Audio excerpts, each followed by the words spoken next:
There we go. I'm sorry. I like to mute myself while you playing the little intros or whatever. So if I call for something, I'm not. People don't think that's part of the remix to the song. The time to take command. What? All right. I mean, it makes sense. I mean, come on. How we've been playing? Come on. Yeah. So anyhow, today's rookie of the week, today's rookie spotlight shines on a young man who hails from Carrollton, Texas. Now, for those of you that aren't familiar with Carrollton, Texas, if you ever in your lifetime are old enough to remember the Tilt Video Arcade chain that there was one in every mall somewhere near you, that is where the parent company, Nickels and Dimes, comes from. I only throw that useless, has nothing to do with this segment tidbit in there because I was once a store manager for said chain and I loved it. I simultaneously loved it and hated it. I think that's when I stopped playing video games and I saw how crazy some folks can get when they're playing the video games. Anyway, we can talk about that, but off camera. Keeping this going, this young man was born June 28, 2002 in Carrollton, Texas. I tell you what, I'm going to stop saying how old these kids are because this kid was born a month after I got out of the Army, and now he's a millionaire. He grew up in the Colony, Texas, went to Colony High School. He was rated a 4-star prospect coming out of high school as a cornerback and a wide receiver. So that tells you right out the break before I even get it in my breakdown. Kid's got good hands and good speed. He was initially committed to play college football at Purdue University.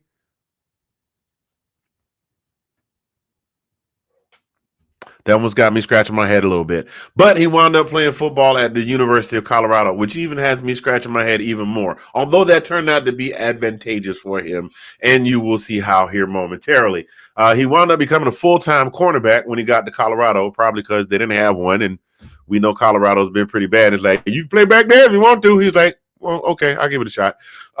He started every game in his freshman year. He finished the season with 25 tackles, 5 pass deflections. As a sophomore, he doubled up his tackle total, 53, 5.5 tackles for loss. He had 5 broken up passes. He wound up transferring. Aha, light at the end of the tunnel. What's that over there? It looks better than what I'm doing right here. And he went to go play for the Oregon Ducks, where he was named the first team all Pac-12 with 45 tackles, 7 pass breakups, 3 interceptions.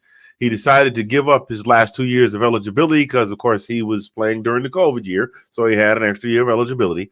And he played as a freshman in all of his games, so no red shirt. For those of y'all keeping track, just everybody good? Good, okay. And he wound up declaring for the 2023 NFL Draft. He was drafted in the first round with the 17th pick in the 2023 NFL Draft. The New England Patriots pick Christian Gonzalez, cornerback, University of Oregon. So that's where he wound up, and that's where he is right now.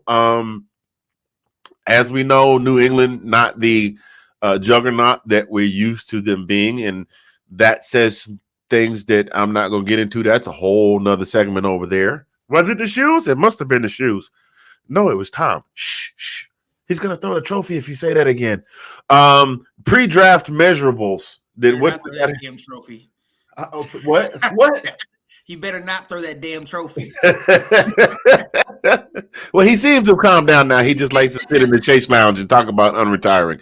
Anyway, kid is he's not very tall. He's just 6 foot, just a hair under 6'2", and weighs in at 197 pounds. But he's got almost a 3-foot wingspan.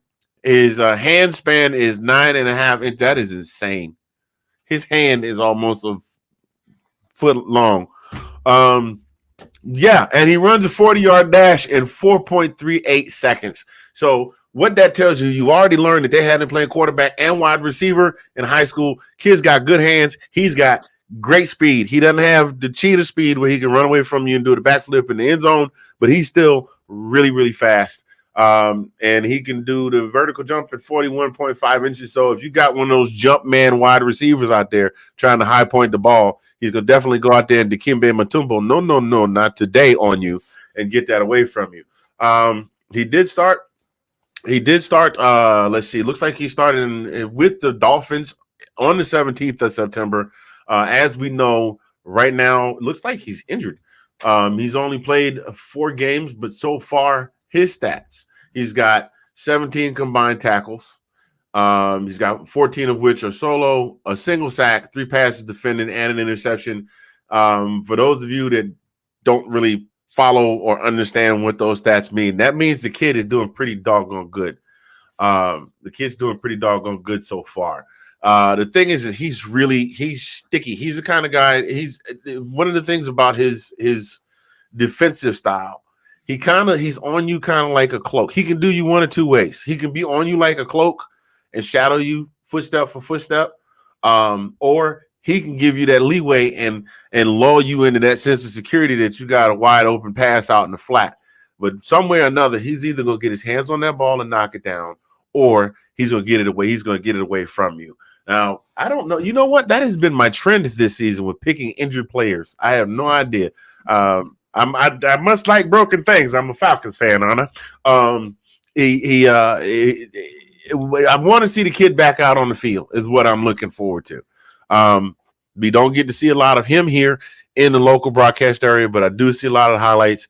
He looks like he's going to be really impressive once he's back at full strength, and Lord knows the Patriots could probably use him right now. So if you haven't checked this kid out, check out his highlight reel from college. Check out the highlight reel he's given you so far in the NFL, and when he gets back, he will give you plenty of something to talk about, as Miss Bonnie Raitt sang about so many years ago. Ladies and gentlemen, thank you so much for tuning in. My name is Mr. Fingers, and this has been your Rookie Spotlight. Yeah, buddy. Good thing. Appreciate that, Anthony Handy, man. And yeah. Big ups to Christian Gonzalez, who got picked 1 pick after Washington picked Emmanuel Forbes. But hopefully he can get back healthy. He's out for the season, actually, if I'm not mistaken. So hopefully he can, get healthy and get back going next year, because he was one of the top tier corners definitely coming out of college. So, hey, shout out to him. Shout out to that. Thank you, Anthony Handy.